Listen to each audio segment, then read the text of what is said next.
వద్దంటే వినదే పగలంతా ఆడి పాడి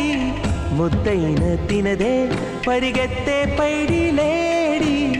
చిలకల్లే చెవిలో ఎన్నో సులాడి పడుకోదే పన్నెండైనా ఏం చేయాలి గుమ్మాడి గుమ్మాడి ఆడిందంటే అమ్మాడి డాడీ ఊపిరిలో మురిసే కూచిపూడి